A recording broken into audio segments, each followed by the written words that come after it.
It's Randy Orton. Oh, I have voices in my head. They counsel me. They understand. They talk to me. Hey guys, what's up? Mr. Beatlate99 here, and today I'm coming at you with a topical audio video, which I haven't really done in a while. Like, I used to do these quite a bit, and I just haven't really had time to do many of these. I mean, I have done some audio videos here and there, like some Q&As and stuff, but I've never really, you know, done a topical audio video in a while. So I thought I would do one. This is one that I've kind of been thinking about for the past few days, and I was thinking I should really cover this for a video because it was something I've been thinking about a lot. And as you can probably tell by the title of the video, the Bray Wyatt problem. Now, I'll admit it's a bit of a kind of clickbaity kind of title. Like, I'm expecting a lot of people, to be thinking, oh, I'm going to criticize, the Bray Wyatt character, which I'm actually not. This is not what I'm talking about. It's actually more kind of the problem with Bray Wyatt is how he's been booked in his feuds with guys since coming up to the main roster. So, and I went back and I kind of went to see who he feuded with over since he's been in the WWE, and he's had some pretty, big feuds in terms of the people that he's going up against. Like, he hasn't faced, in a proper feud, like any real sort of people with not much credibility, in my opinion anyway. So, I mean, because when he came up at first, Bray Wyatt, he went into a feud with Kane, which was, it really didn't, I personally, I don't think the feud was that great. I think they had potential to actually do something quite good in the sense of the promos, because I think, regardless of his age, Kane I still think can do a good promo. And he was the demon, so I think it really could have worked. And, both are kind of demonic characters, but in their own different ways. And I think it really could have worked, but there just wasn't much to it, and the match at SummerSlam sucked. I really think that match was terrible, in all honesty. And then they only had about one match at SummerSlam. It never really went anywhere. And it was just a really kind of poor start to Bray Wyatt's WWE main roster career. And then he didn't really do that much going into the fall of that year. But by the time it kind of got to around, winter time, he did start that feud with Daniel Bryan. And, that was kind of good for Bray in the sense of, he got the big win at the Royal Rumble over Daniel Bryan. I think that was definitely a big win for him because he'd been undefeated for very long, and he would go undefeated until WrestleMania, which we'll get to in a minute. But so this feud with Daniel Bryan, definitely a big step up from the Kane feud, I'd say. And you know what? They obviously had a clear direction for Bryan in the Wyatt family, but they never really went through with it, which was good because I think you needed Bryan to kind of main event WrestleMania, in my opinion. So I was cool with that. But the match of the Rumble was great, and Bryan actually put Bray over, which I think was very good. Clean as well. So you'd think later down the line that he could have been a future opponent for the world title, considering he would be, the champion, the guy who would go on to win the world title in a couple of months. But of course they didn't. But anyway, so he then obviously started a feud with John Cena going into WrestleMania. And this was one of those feuds where it was just very frustrating, because it was one of those things where Bray was cutting some great promos and stuff, and a lot of the stuff he was saying you could really get behind, but the execution of the matches, and not in terms of the match quality, more just kind of how Bray was booked in these matches. So, the match at WrestleMania, let's start off with that. So, he beats, well, no, he doesn't beat Cena. I wish he beat Cena. I think he should have beaten Cena in this match. And I wouldn't have minded a bit of interference or whatever, because it would have played up into the story. Like, you could have had Cena get DQ'd. I think that would have made a lot of sense. Him kind of giving in to Bray. I think that would have been quite an interesting dynamic. Or, something like that. But instead, they just do the typical, Cena overcomes, all odds and wins. And it was just kind of like, really anticlimactic. And then you had a match Extreme Rules inside a steel cage, and you're thinking, all right, they'll Bray's obviously going to get the win here, and he did, but the way he won it, I think, was just completely stupid. Like, it really kind of reminded me of like some kind of WCW from the 2000s kind of like match twist. You know, it was like the Kid singing, distracting Cena with a really low voice, and it was really stupid. And then Bray, like, you know, attack Cena and then escape the cage. It was just sort of like, you know, Bray's only win over Cena comes like this. Like, oh, come on, man. And then he lost the last man standing match, which was expected. I wasn't really too mad about that because I just knew it was happening, but I just think Bray should have got the win at WrestleMania, and I think that really would have helped him. But the win that he did go over Cena really didn't help him at all, I think. And then he went into a feud with Jericho, which, you know, by the sounds of it, you're like, all right, you know what? This could be pretty, you know, good. Like, both guys, great promos.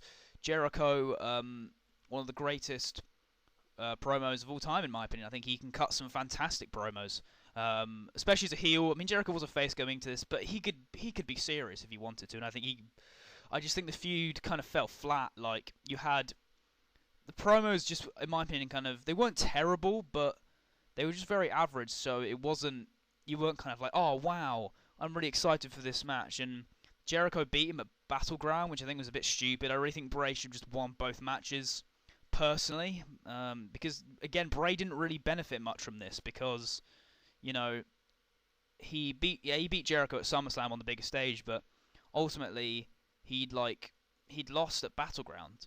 So it was kind of like Jericho gained some momentum, and then because of the win, Wyatt gained some momentum. So they were just sort of at the same kind of level in my eyes, or at least how it was presented like that way. So he didn't really gain much from this feud, in my opinion. So I think this feud with Jericho was sort of a failure, in my opinion.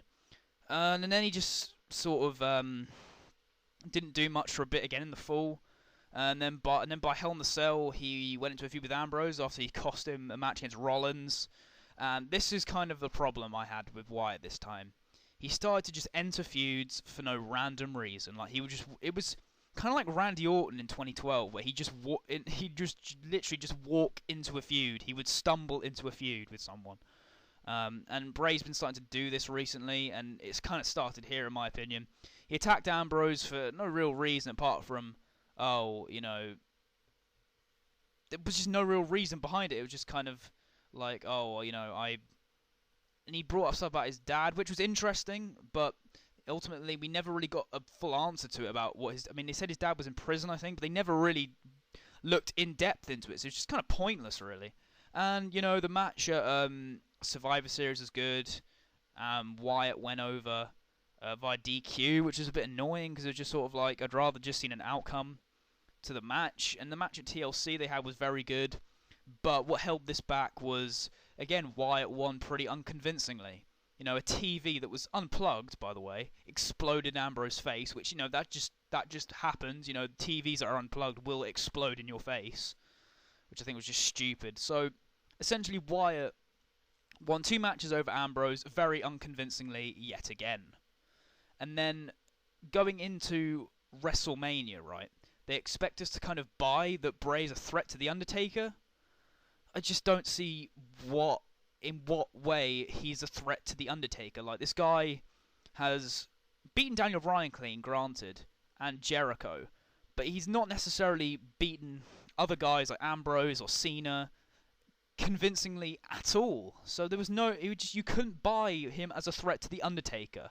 You know, a guy who's, you know, beaten some of the greatest in the industry, and especially a lot of them at WrestleMania. He should easily beat Bray Wyatt, and Bray Wyatt lost. And I'm not saying Bray Wyatt should have won the match, but in my opinion, I think they should have built Bray up as a much bigger threat to The Undertaker. If he'd, you know, he didn't have to necessarily win all his feuds. Like the Cena feud, he didn't necessarily have to win, but he should have won over Cena convincingly in one of the matches, in my opinion. And then, again, with Jericho, he should have just beaten Jericho both times. There was no real need for Jericho to beat him. With Ambrose, again, Ambrose was someone who was incredibly over. And Ambrose, I think, could have taken those losses properly. And I know he did beat him in that ambulance match, but it was on Raw, and in my opinion, the pay-per-view matches are more significant. And I know, people will be like, oh, you're kind of not really valuing a match on Raw, but I'm sorry, pay-per-view matches are much more important than, TV matches. Just saying. But, this match with The Undertaker was kind of a waste, really, because Bray was no threat and he got beaten. So then, again, Bray didn't really do that much, at the next pay-per-view. He went into a feud with Ryback, I remember, I think, a Payback, and that he won that match, but Ryback was someone who at this point wasn't necessarily a top guy, so it didn't really mean anything, and it was only one match. But then, Money in the Bank, he entered a feud with Roman Reigns after he cost him the briefcase. And why? We were never really given a proper reason. It was just sort of like, oh, anyone but you, or something like that. It was just sort of. And then they brought this whole thing with his daughter in to try and make it personal. And you know what? To be fair to them, this feud was actually pretty decent. However, they had a number of pay-per-view matches. You had the match at Battleground where, of course, Bray won thanks to help with Luke Harper. The match at SummerSlam with a tag match, Bray got beaten clean by Roman. And then at Night of Champions, the Wyatt family did actually beat Reigns, Ambrose, and Jericho. However, Braun Strowman got the win, which, I guess they're trying to build him up as a threat, but, Bray never really necessarily gained that much. And then the match at Hell in the Cell, Bray lost to Roman, and again, from that feud, Wyatt gained nothing. I just think, and on a lot, we'll keep going through these feuds, like, the Wyatts versus the Brothers of Destruction. The Wyatts lost, again. They didn't really gain that much from feuding with the Brothers of Destruction, because, as I said before, Bray had already lost to The Undertaker. It kind of just felt like a case of sour grapes, and then, they go after The Undertaker again, and they lose again. They just look like a bunch of losers, really. And then you have, again, Bray, I think, got injured, and they didn't really have, they did have a part of WrestleMania, but it was just sort of Rowan versus Rock, and Rock won in 6 seconds, so, and then now we've got Bray, and then we had the Wyatts in a New Day, which actually helped the Wyatts get over, so that was good, I guess. And now we've got this feud with Randy Orton that essentially is for no reason again, so I just don't really have much hope for Bray in this feud. I think Bray definitely needs this more than Randy Orton. Randy Orton is a guy who is established, and a few pay-per-view losses won't hurt him, whereas I think Bray really does need a pay-per-view win at Backlash, and I think maybe even the next pay-per-view, but anyway, that's kind of just been my problem with Bray Wyatt. I think the way they've booked him in feuds has just not been great, and the reasoning for him to feud with these people is just dumb. Like, he just sort of wanders into feuds for the sake of it, and yeah, I just think Bray Wyatt, while he's not been a failure, like, he's not a jobber, he's someone who I really think hasn't lived up to his full potential. I think could have actually, I guess he might benefit from the brand split in the sense of, he'll get more time and stuff, but I just think, in a lot of these feuds, Bray Wyatt has come across as weak overall. So anyway, guys, I hope you enjoyed this video. If you agree or disagree, comment below. Give the video a like, follow me on Twitter and Ask.fm, and once again, thanks for watching, guys.